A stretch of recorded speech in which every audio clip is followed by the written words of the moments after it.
वाले समय में इन शिक्षित बेरोजगार युवाओं के लिए क्या विजन है आपका? नहीं, शिक्षित और अशिक्षित बेरोजगार के लिए अलग अलग कोई विजन नहीं है। चलिए बेरोजगार के लिए विजन बताइए। मैं यहाँ जो बता रहा हूँ कि बिहार में रोजगार क्यों नहीं है, पहले ये समझिए। बिहार में लोगों को ऐसा लगता है कि सरकारी नौकरी के जरिए रोजगार मिल सकता है। तो आपको एक आंकड़ा बता देता हूँ, 1.57% लोग ही बिहार के सरकारी नौकरी में हैं। चपरासी से लेकर मुख्य सचिव तक अगर सबकी संख्या आप जोड़ दीजिएगा तो कुल जमा 1.5% लोग ही सरकारी नौकरियों में हैं। 98.5% लोग सरकारी नौकरी में नहीं है। तो निश्चित तौर पर सरकारी नौकरियों के जरिए तो लोगों को रोजगार मुहैया नहीं कराया जा सकता है। ये आंकड़े आज के हैं।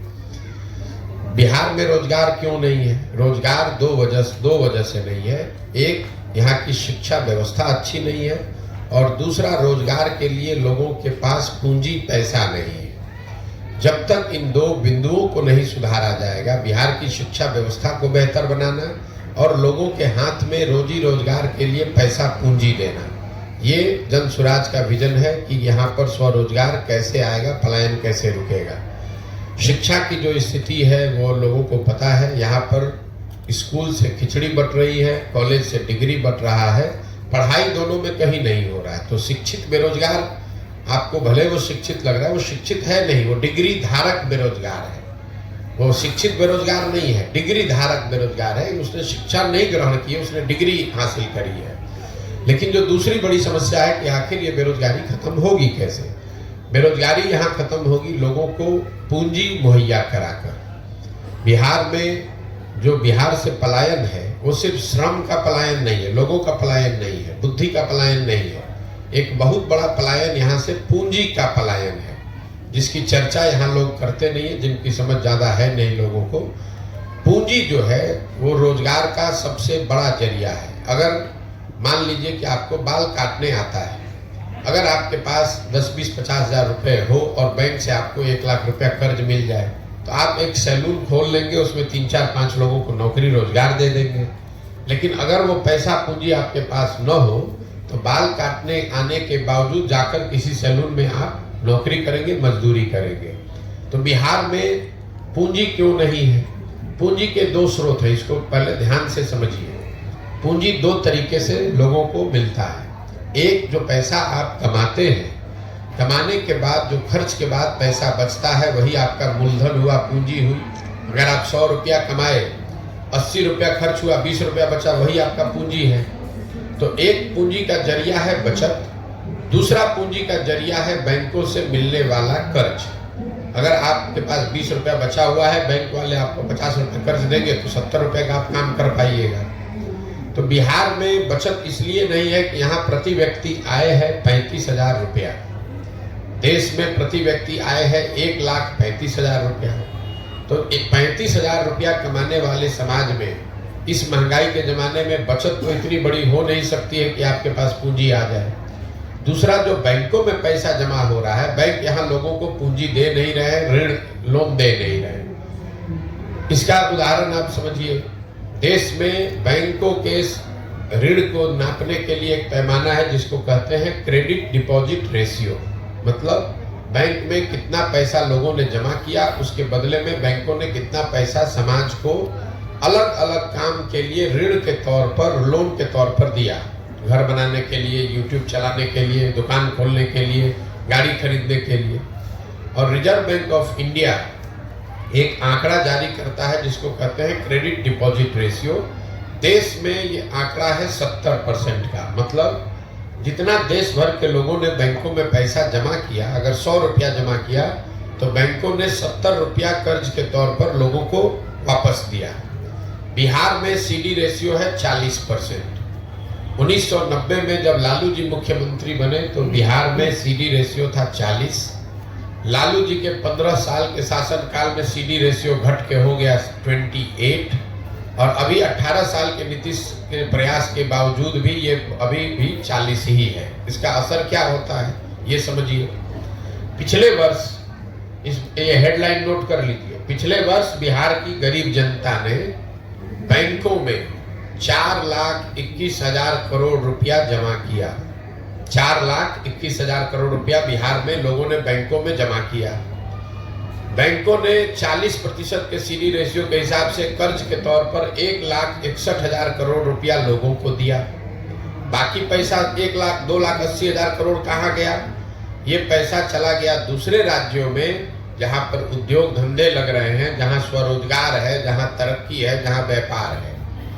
1990 से लेकर पिछले वित्तीय वर्ष में कुल जमा 1990 से अगर आप जोड़ेंगे 32 साल में बिहार के बैंकों ने 26,20,000 करोड़ रुपया, बिहार के लोगों का रुपया, ये बाहर के उद्योगपति का पैसा नहीं है, ये सरकार का बजट का पैसा नहीं है, बिहार के लोगों के बचत की हुई राशि 26,20,000 करोड़ रुपया बैंकों ने यहां से ट्रांसफर कर दिया दूसरे राज्यों में जहां पर तरक्की है, व्यापार है, रोजगार है।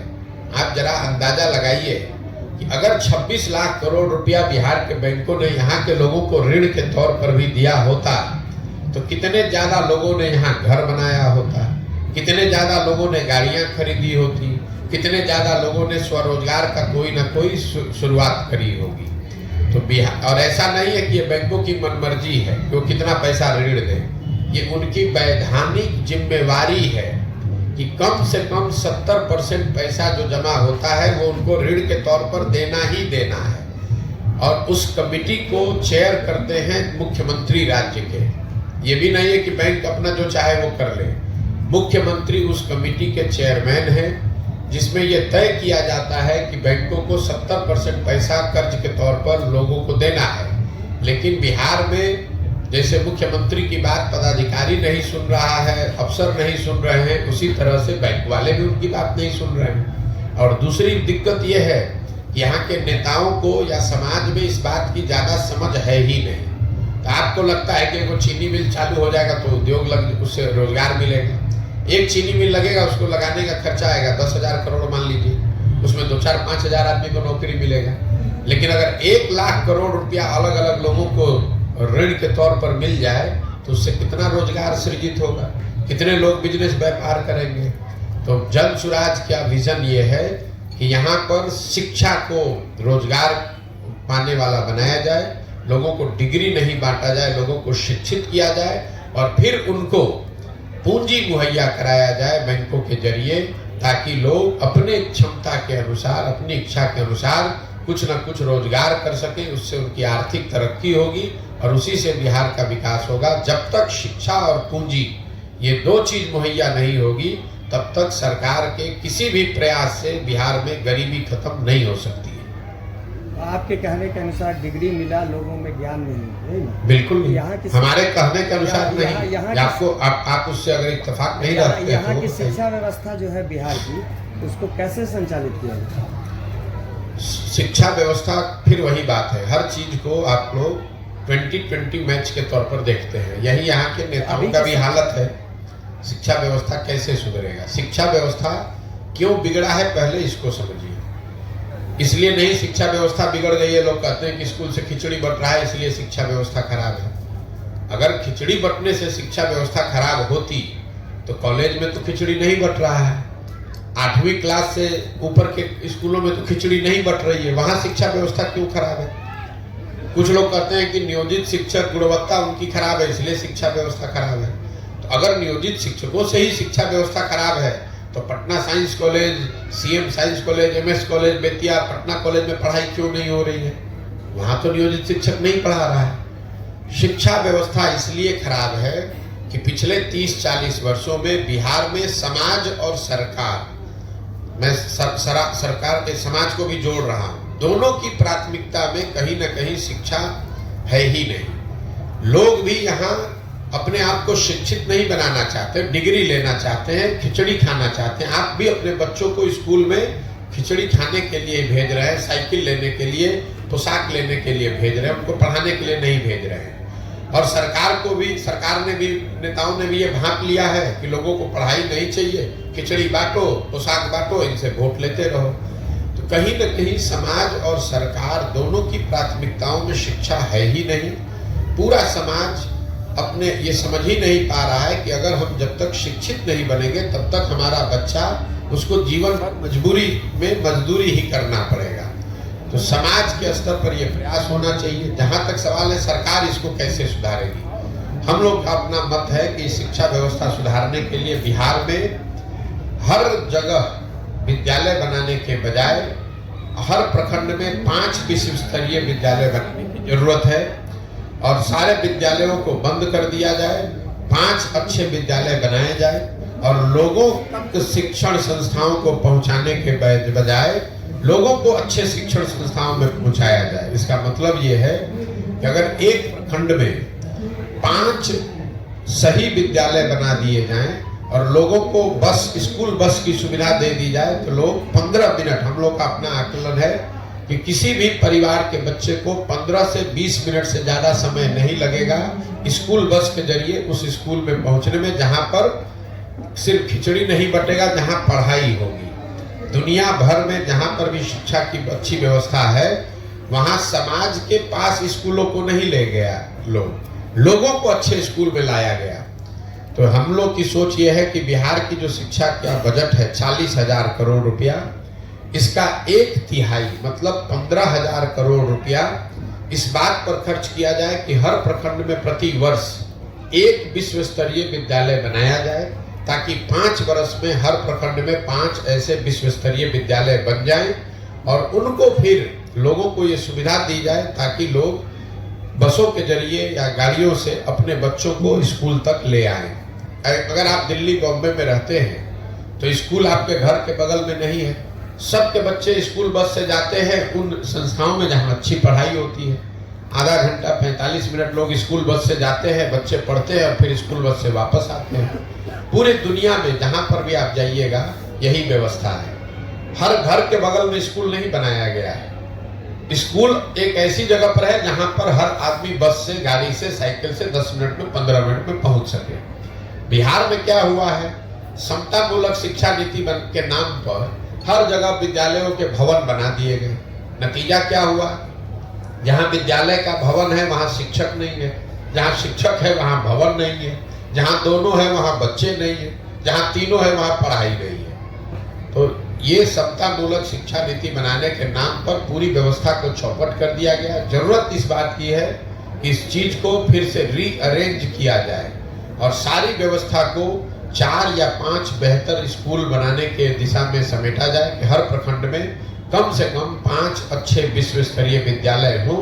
अगर हर साल हम लोग एक विश्व स्तरीय विद्यालय भी बनाएं, क्योंकि पैसा इतना ही है बिहार में कि आप एक विद्यालय हर साल बना सके, मतलब 550 विद्यालय अगर डेली हर साल बनाए जाए अच्छे, तो वो सरकार बना सकती है। अगले 10 वर्ष में एक प्रखंड में 10-10 विश्व स्तरीय विद्यालय हो जाएंगे, बजाय इसके कि कहीं कमरा बनाए तो बेंच नहीं है, बेंच बनाया तो टीचर नहीं है, टीचर है तो पढ़ाई नहीं है, इसका कोई फायदा नहीं है। क्या एक रिक्शा चलाने वाले से लेके राज्य और देश को चलाने वाले पूरे सिस्टम के बच्चे एक ही स्कूल में पढ़े, ये उपयुक्त नहीं होगा, ये बेहतर नहीं होगा शिक्षा के क्षेत्र में? नहीं, हम लोग लोकतांत्रिक देश में रहते हैं और ये कहना कि सारे लोग एक विद्यालय में पढ़ेंगे उससे शिक्षा की व्यवस्था अच्छी हो जाएगी, ये लोगों का भ्रम है। ऐसा दुनिया में कहीं कोई प्रमाण नहीं है। लोगों के पास विकल्प होना चाहिए, अच्छे विद्यालय का, अच्छे सरकारी विद्यालय का और अच्छे प्राइवेट विद्यालय का। उसके बाद उनकी अपनी क्षमता है, उनकी स्वेच्छा, उनकी मर्जी है कि वो कहाँ अपने बच्चों को भेजना चाहते हैं। जरूरत इस बात की है कि सरकारी विद्यालयों को अच्छा बनाया जाए। विद्यालय अच्छे नहीं है और सब पर कानून बनाकर कहा जाए कि आप अपने बच्चे को भी यहाँ पढ़ाइए, वो तो वही हुआ जो बिहार में हो रहा है पिछले 35 साल से। समता मूलक समाज बनाने के नाम पर सबको अनपढ़ बना दिया गया, बन गया समता मूलक। पूरा बिहार गरीब हो गया, कोई अमीर नहीं है तो हो गई बराबरी सबकी, आपस में सब बराबर हो गए, सब गरीबे हैं यहाँ पर। तो तरक्की के 2 रास्ते, बराबरी के 2 तरीके हो सकते हैं। एक तरीका यह है कि सब आगे बढ़े, दूसरा तरीका है कि भैया किसी को आगे मत बढ़ने दो, सब बराबर ही कमा रहा है, सब गरीब है। तो आप जो बात बता रहे हैं वो दूसरा तरीका है जो सही नहीं है कि विद्यालय बने चाहे न बने, लोग को लगता है कि वहां पर सारे अफसर के बच्चे पढ़ने लगेंगे तो विद्यालय सुधर जाएगा। नहीं सुधरेगा। विद्यालय अच्छा बने, उसके बाद लोगों की स्वतंत्रता है। जो अगर विद्यालय अच्छा होगा तो लोग वहां जरूर पढ़ने आएंगे। जो सरकारी कॉलेज हैं, आप जो बात कर रहे हैं, दिल्ली में अगर मान लीजिए कि सेंट स्टीफेंस है या हिंदू कॉलेज है, पटना में भी पहले साइंस कॉलेज था, पटना कॉलेज था, तो वहां पर तो बड़े से बड़ा अफसर भी अपने बच्चे को पढ़ाना चाहता था। उसके लिए कोई कानून थोड़े ना बनाया गया था, क्योंकि सबको मालूम है कि साइंस कॉलेज में हमारा बच्चा पढ़ेगा तो वहां अच्छी पढ़ाई होती है। तो बहुत बड़े आदमी का बच्चा भी प्राइवेट स्कूल में 12वीं नहीं करने जाता था, वो साइंस कॉलेज में पढ़ने जाता था। तो वो कानून बनाने से चीजें ठीक नहीं हो सकती हैं, आपको व्यवस्था सुधारने की जरूरत है। एक और सवाल है कि आपने तो कई राजनीतिक दल के लोगों का काम करके काम बना दिया है, और अब आपके दिमाग में इस तरह की बात आई है, जो मिशन है आपका, और ये अच्छी बात है, इसकी सराहना अधिक हो रही है, कई तरह की टिप्पणियां भी हो रही हैं उसके पीछे। तो हर पीछे की बात मैं नहीं पूछना पड़ता, ये पूछना चाहता हूँ कि ये बात आपके दिमाग में आई कैसे, और बिहार की ज़मीन को आपने बहुत अच्छे से देखा है, और अब तो आपका यात्रा भी बहुत लंबा हो चुका है। बिहार के लोग कितने दिनों में आपकी बात को समझ पाएंगे, आपको क्या लग रहा है? देखिए, ये आपको ऐसा लगता है कि मैं पहले कुछ दूसरा काम करता था, अब दूसरा कर रहा हूँ। मेरे अपने नजरिए से मेरे काम में कोई फर्क नहीं है। फर्क बस इतना है कि पहले मैं दलों को, नेताओं को सुझाव देता था, सलाह देता था, मदद करता था कि कैसे वो अपने आप को व्यवस्थित करें, कैसे चुनाव का प्रचार करें, कैसे जनता तक अपनी बात पहुंचाएं, रखें और वो चुनाव जीते। काम मैं वही कर रहा हूँ, सिर्फ दलों और नेताओं के बजाय अब ये सुझाव और सलाह हम बिहार की जनता को दे रहे हैं। बिहार की जनता को ये बता रहे हैं कि आप किन मुद्दों पर वोट दीजिए, कैसे आप आपस में संगठित होकर दल बना सकते हैं, कैसे आपको किसी के पीछे चलने की जरूरत नहीं है, आप अपने और अपने बच्चों के लिए बेहतर व्यवस्था बना सकते हैं। और पहले मैं दलों की मदद कर रहा था, अब इनकी मदद कर रहा हूँ। आपने पूछा कितने दिनों में बिहार के लोगों को समझ में आ जाएगा। मुझे इसका कोई इल्म नहीं है और ना मुझे उसके लिए कोई घबराहट है। आप देख रहे हैं पदयात्रा जो मेरी चल रही है, इसमें कोई किलोमीटर फिक्स नहीं है। इसमें ये नहीं फिक्स है कि हमको 6 महीना में इसको कर लेना है, झंडा गाड़ के फिर खड़े हो जाना है। हमें बिहार के जहां तक हो सके जनमानस तक अपनी बात को पहुंचाना है, उनको समझाना है, उनसे जाकर मिलना है, समझना है और उनको संगठित करने का ये प्रयास है। करने में 2 बरस भी लग सकता है, 3 बरस भी लग सकता है। इसके बाद जनता समझेगी कि नहीं समझेगी, ये बात, ये निर्णय तो आप लोग को देखना करना है। जब मैं चल रहा हूं पैदल तो मैंने कोई दल नहीं बनाया है, मैं कोई वोट नहीं मांग रहा हूं, मैं कोई लोगों की मदद नहीं कर रहा हूं। लेकिन जो लोग हजारों की संख्या में सुबह से शाम तक मिलने आते हैं, हम रात में 12 बजे 1 बजे तक लोगों से मिल रहे हैं, सुबह से शुरू करते हैं। तो आखिर कुछ लोगों को तो जरूर कुछ समझ में आ रहा होगा, तभी लोग आ रहे हैं। हम तो जाति की बात नहीं कर रहे हैं, हम हिंदू मुसलमान की बात नहीं कर रहे हैं, हम नाली गली सड़क की बात नहीं कर रहे हैं। हम अपने भाषणों में, अपने संवाद में तो मैं लोगों को ये बता रहा हूं कि भाई तुमसे गलती क्या हो रही है। इसके बावजूद लोग मानते हैं और कहते हैं कि नहीं भैया जो बात आप बता रहे हैं वो ठीक है, आप ये प्रयास कीजिए, आपसे हम लोग जुड़े हुए हैं। समय लग सकता है, इसमें कोई दो मत नहीं है। आखिर जब 70-75 साल में कोई व्यवस्था बिगड़ी है तो 7 दिन में तो ठीक होगी नहीं। दूसरा जो ये तरीका है लोगों को जाकर बताने का, तो पूरा बिहार में हम जाकर पहले लोगों को बताएंगे, तभी तो ये समझ में आएगा कि लोगों को बात समझ में आई कि नहीं आई। जिन जगहों पर हम गए हैं वहां पर लोगों को समझ में आ रहा है, ऐसा मुझे लगता है। क्योंकि पदयात्रा जब मैंने शुरू किया था तो मेरा लक्ष्य था कि हर प्रखंड से 20 लोगों को कम से कम हम ढूंढ कर समझा कर निकालेंगे, और वो 20-20 लोग भी अगर हर प्रखंड से आ जाएं तो पूरे बिहार से करीब 12-15 हजार लोग हो जाएंगे। वो लोग मिलकर ये दल, ये नया विकल्प, नया व्यवस्था बनाएंगे। अभी जहां तक पदयात्रा हुई है उसमें हर प्रखंड में 2000 से 2500 लोग इस परिकल्पना से, इस सोच से जुड़ रहे हैं। प्रखंड की आबादी 2.5 लाख है, 2500 उसके हिसाब से बहुत बड़ा नंबर नहीं है, लेकिन 2500 एक प्रखंड से कोई नया दल बनाने के लिए आ रहा है, ये संख्या अपने आप में अद्भुत है। किसी भी दल के पास एक प्रखंड में 2-2.5 हजार कार्यकर्ता नहीं हो सकता, उसके वोटर चाहे जितने भी हों। तो उस नजरिए से जरूर लोगों को कुछ बात समझ में आ रही है, लेकिन इसका असर कितना होगा ये तो जब पूरी यात्रा खत्म होगी, जब दल बनेगा, जब वो दल के तौर पर हम समाज में जाएंगे, तब पता चलेगा कि लोग इससे कितना जुड़े और नहीं जुड़े। कांग्रेस के राहुल गांधी का जो भारत जोड़ो यात्रा था उससे कितना अलग है आपकी? भाई राहुल गांधी बहुत बड़े आदमी हैं, वो कांग्रेस पार्टी के लिए पदयात्रा कर रहे थे। अपने लिए पदयात्रा कर रहे थे और 6 महीने, ठीक बात है, 6 महीने में उन्होंने पूरे भारत की यात्रा करी।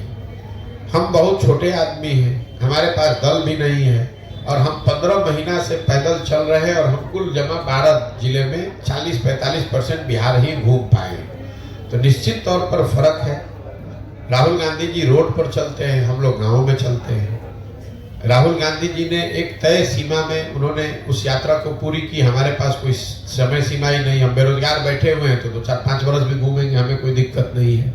उनके पास बहुत सारे काम हैं, पूरा देश उनको देखना है, तो 6 महीना ही समय निकाले तो उनके लिए बहुत है। मुझे ऐसा लगता है कि बिहार को ये बेहतरी के लिए मुझे 2 साल लगे, 3 साल लगे, मुझे जमीन पर उतरकर गांव-गांव जाकर जो काम मैं कर रहा हूं वो करूं। दूसरा क्या कर रहा है उससे हमें कोई लेना देना नहीं।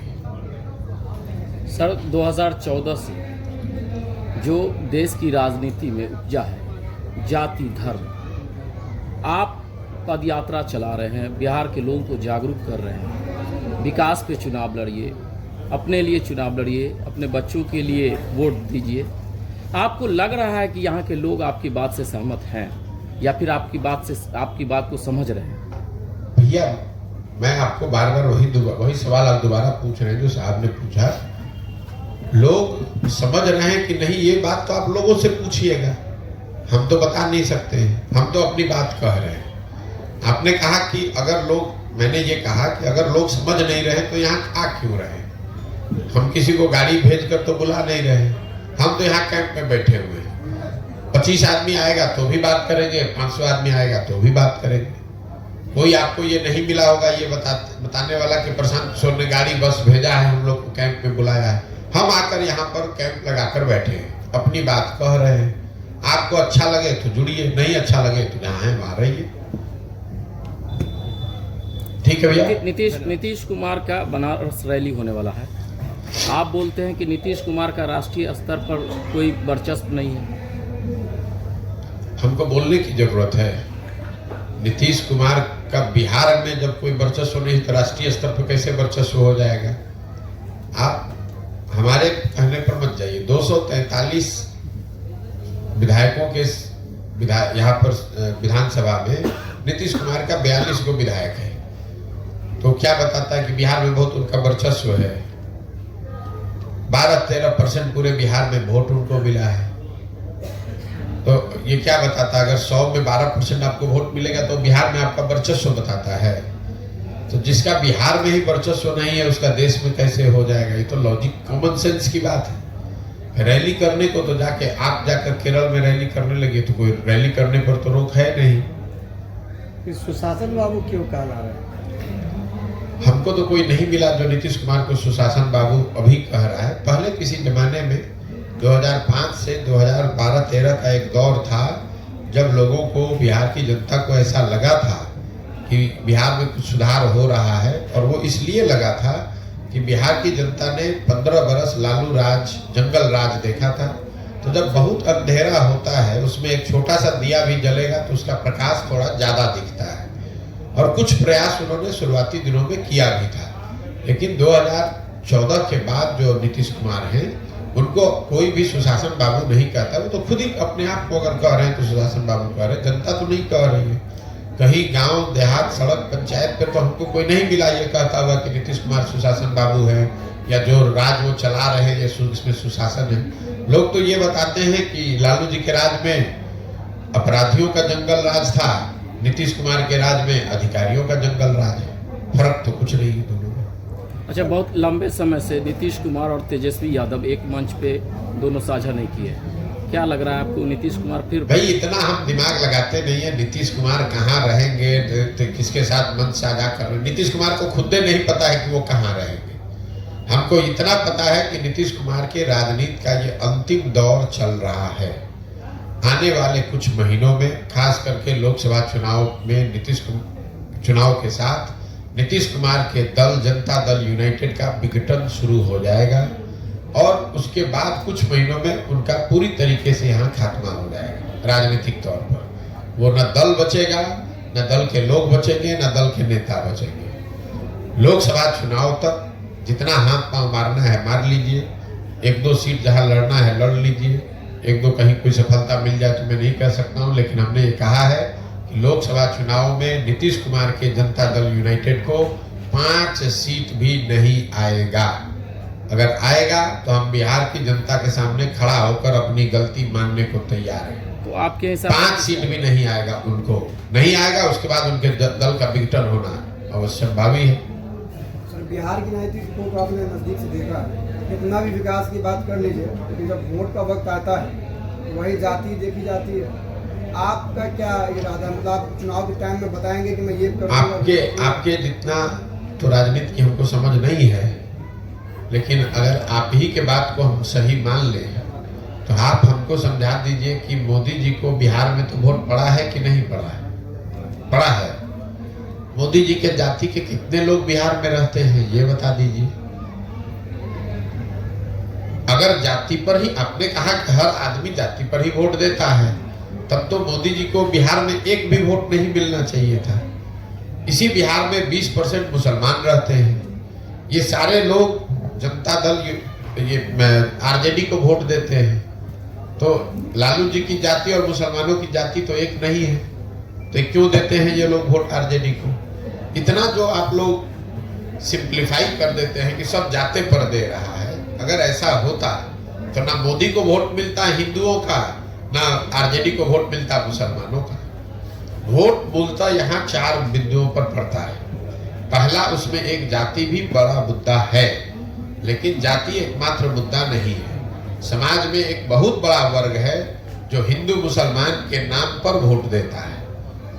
तीसरा, एक बहुत बड़ा वर्ग है जो भाजपा का वोटर नहीं है, लेकिन उसको लालू जी से विरोध है, लालू जी से डरता है, इसलिए जाके डर के मारे भाजपा को देता है। 5 वर्ष वो भाजपा के नेताओं को गाली देता है, लेकिन चुनाव जब दिखता है कि सामने आरजेडी जीत सकती है तो आरजेडी को तो दे नहीं सकता, तो जाके भाजपा को देता है। और यही हाल कमोवेश मुसलमानों का है। ये आरजेडी के वोटर नहीं है, ना जाति के आधार पर ना धर्म के आधार पर। इनको लगता है कि भाई भाजपा को तो हम दे नहीं सकते हैं, तो हम किसको देंगे? एक आरजेडी बचा, उसको आरजेडी को वोट देते हैं। तो जो मजबूरी का वोट है उसको आप जाति का वोट ना बताएं। ये जाति का वोट नहीं है, ये मजबूरी का वोट है, डर का वोट है, विकल्प नहीं है इसलिए दे रहे हैं। विकल्प बन जाएगा, नहीं देंगे उसको वोट। अच्छा, केंद्र में जो अभी सरकार है तो इसको कितना फर्क पड़ेगा 24 लोकसभा में, ये इंडिया गठबंधन जो बना है? कितना फर्क पड़ेगा इस पे निर्भर करता है कि इंडिया गठबंधन कितना बढ़िया बनता है, कितना बढ़िया उसको चलाया जाता है, क्या कार्यक्रम। स्कोप क्या है भैया? ऐसा है, आप किताब खरीद के ले आइएगा घर, उससे परीक्षा पास हो जाइएगा। सबसे बढ़िया जो मार्केट में किताब है वो खरीद के ले आइए, बिना पढ़े हुए आप पास हो जाइएगा। तो इंडिया अलायंस वैसे ही है कि आपने किताब मार्केट से जमा कर लिया, अब उसको पढ़ना भी तो पड़ेगा भाई। कोई उसका कार्यक्रम हो, नैरेटिव हो, नीचे जनता उससे जुड़े, समझे, तब तो फायदा होगा। किताब खरीद के ला के घर रख लीजिएगा और कहिएगा परीक्षा में कितना नंबर आएगा। पढ़िएगा, बढ़िया पढ़िएगा तो बढ़िया नंबर आएगा, नहीं पढ़िएगा तो फेल हो जाइएगा। वही हाल इंडिया अलायंस का भी होगा। बहुत बहुत धन्यवाद भैया। आखिरी सवाल कर लिया जाए। मैं बोला सर, भाजपा का जो राजनीति का तरीका आप जानते हैं, हिंदू मुस्लिम वाला है। भाजपा के पीछे पूरी आरएसएस की पूरी लॉबी जो 100 साल की तैयारी हुई है, और लगातार आरएसएस के जो भी कार्यकर्ता हैं या फिर उनको मानने वाले बढ़ते जा रहे हैं, यानी भाजपा के वोटर्स बढ़ते जा रहे हैं। जब भाजपा के वोटर बढ़ेंगे तो इधर सेकुलर वोटर सब कम होते जाएंगे। सर, उन्हें रोकने के लिए क्या तरीका? ऐसा है कि अगर भाजपा के वोटर बढ़ ही रहे हैं जैसा आप बता रहे हैं, तो भाजपा फिर 15 राज्यों में चुनाव कैसे हारी है? तो जीत भी रही है भैया। जीत वहां रही है जहां उनका मुकाबला ज्यादातर जगहों पर कांग्रेस से है। तो अपनी ताकत से जीतने के बजाय वो कांग्रेस की कमजोरी से ज्यादा जीत रहे हैं।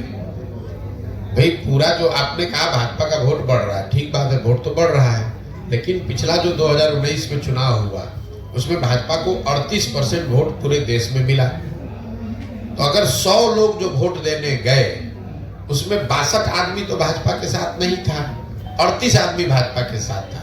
अब जो 62 आदमी भाजपा के साथ नहीं था उसको एकजुट करने वाला कोई ताकत, कोई फोर्स, कोई राजनीतिक पार्टी, नेता नहीं है, इसलिए भाजपा आपको मजबूत दिख रही है। जब वो ताकत कोई बना लेगा तो भाजपा को कोई ऐसा तो है नहीं कि 50 से ज्यादा % वोट आ रहा है। भाजपा के पास जो ताकत है सर, हिंदू मुस्लिम वाला, वो किसी और के पास नहीं। अरे भैया, हिंदू मुस्लिम का ताकत उनको कोई नया नहीं ना आया है, ये तो 50 वर्ष से उनके पास है। भाजपा चुनाव से पहले नहीं हार रही थी, ये तो पिछले 2 बार से ना चुनाव जीत रहे हैं। जी आपका कोई सवाल? उसी तरह का सवाल पूछ लिया इन्होंने। बात जो हो रही है वो आपके असल में हमको लग रहा है कि वोटर्स को आप अवेयरनेस ला रहे हैं। मेन चीज़ ये है, पार्टी बाद में आपकी आएगी। आप शिक्षा पे बड़ा जम करके बोल रहे हैं, आप बेरोजगारी पे बोल रहे हैं, कुछ स्थानीय मुद्दे पर भी फोकस हो रहा है, सद्भावना पे नहीं कर रहे हैं। बात वहीं आ गई, उन्होंने दूसरे तरह से पूछ लिया है, सद्भावना को भी एक विषय बनाया जाना चाहिए, क्या ख्याल है? नहीं, हम जो बात बोल रहे हैं कि जब आप अपने और अपने बच्चों के हित की बात करेंगे तो सद्भावना उसमें शामिल है। आप जब किसी को रोकने की बात करते हैं तो आप भी सद्भावना की बात नहीं कर रहे हैं। लालू जी सद्भावना की बात नहीं कर रहे हैं, लालू जी भाजपा के डर की बात कर रहे हैं। हम कह रहे हैं कि ना हिंदू से डरो ना मुसलमान से डरो, अपने बच्चों के भविष्य के लिए डरो। सद्भावना उसमें शामिल है। सद्भावना के नाम पर ही तो आपको डरा कर भाजपा से वोट लिया जा रहा है। लालू जी ये कह रहे हैं कि भाई भाजपा से डरो, अपने बच्चे, अपना बच्चा अगर अनपढ़ भी है तो उसकी चिंता मत करो, हमको वोट देते रहो। भाजपा वाले भी यही कह रहे हैं कि भाई तुम मुसलमानों से डरो, तुमको तुम्हारा बच्चा बेरोजगार बैठा है उसका चिंता मत करो, तुम हमको वोट देते रहो क्योंकि मुसलमान से तुमको लड़ाई लड़नी है। तो ये सद्भावना कहाँ हुई? ये सद्भावना नहीं है, ये दूसरे का डर दिखाकर अपना पेट भरने वाली बात है। हम कह रहे हैं कि भैया तुम ना मुसलमानों की चिंता हिंदू करें, हिंदुओं की चिंता मुसलमान करें। आप अपने बच्चे की चिंता कीजिए। अगर आपका बच्चा पढ़ेगा, आप जिस सद्भावना की बात कर रहे हैं, जब दंगा होता है, कोई ऐसी घटना होती है तो उसमें भी सबसे पहले गरीब मरता है। कोई पढ़ा लिखा होशियार धनी आदमी नहीं मरता है, चाहे वो हिंदू हो या गरीब हो, उस पर भी मरता वही है जो रोड पर गरीब अनपढ़ बैठा हो। जाते जाते अगर आप अपने बच्चों को पढ़ाएंगे, उनको रोजगार होगा, उनकी आर्थिक तरक्की होगी, तो उनके जरिए सद्भावना भी आएगी। नहीं तो सद्भावना के नाम पर लालू जी आपको 30 वर्ष से मुसलमानों को कह रहे हैं कि भाजपा को हमको हराना है। भाजपा तो हारी नहीं, भाजपा तो जीत 2 MP से बढ़ के 300 MP हो गई। 30 वर्ष में मुसलमान उनका बंधुआ मजदूर जरूर बन गया। 2 पीढ़ियां आपकी बर्बाद हो गई। आपने उनके पढ़ाई की चिंता नहीं की, आपने अपने गांव में सड़क बिजली पानी की चिंता नहीं की। आप भाजपा को हराने के नाम पर, सद्भावना के नाम पर उनको वोट देते गए।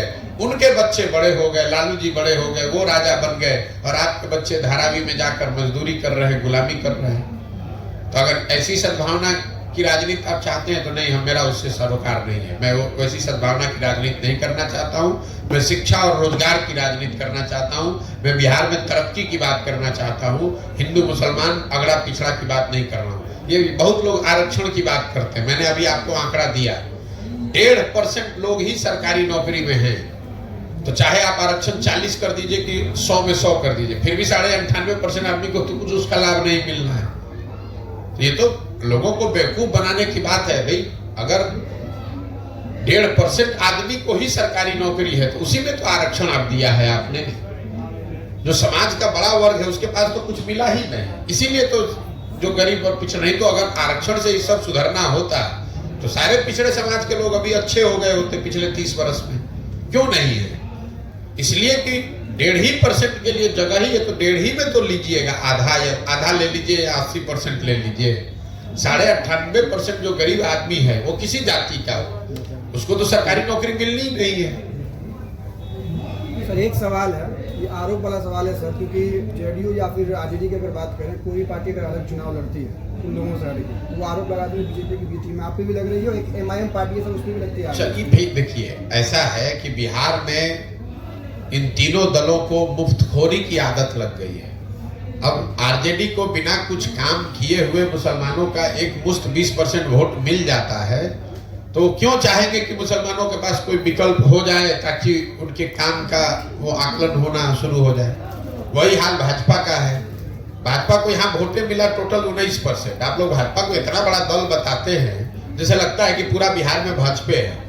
पिछला विधानसभा चुनाव में भाजपा को 19.6% वोट मिला है बिहार में, सिर्फ 19.6%। नोट करके रखिए इसको। आप ऐसे बता रहे हैं जैसे बिहार का हर आदमी भाजपा को वोट दे रहा है। भाजपा को वोट वो मजबूरी में दे रहा है, सामने लालू है, लालू के जंगल राज से उसको डर लगता है तो जाके डर के मारे भाजपा को वोट दे देता है। देश में उसको कोई दूसरा विकल्प दिख नहीं रहा है तो दिखता है भैया ये लालू के दादर से तो अच्छा है, चलो मोदी को ही दे दो, इसलिए वोट मिल रहा तीसरे है। विकल्प के रूप में आप हो सकते हम कोई तीसरा विकल्प नहीं, एक ही विकल्प है जो शिक्षा, रोजगार और तरक्की का विकल्प है, वो जनता का विकल्प है। वो विकल्प बनाने का प्रयास कर रहे हैं। जब विकल्प बनेगा तो आप देखिएगा ये दोनों का दोनों कट के साथ हो जाएगा। लोग इतना त्रस्त है बिहार में, चाहे भाजपा हो, जदयू हो, आरजेडी हो, लोग इतना त्रस्त है। कौन नहीं चाहता है कि उसके बच्चे को अच्छी पढ़ाई मिले। आप देश में सबसे गरीब पिछड़े हैं, आपके घर के सारे लोग पूरे जीवन मजदूरी करते हैं, किसको अपना जिंदगी नहीं बदलना है। बहुत बहुत धन्यवाद।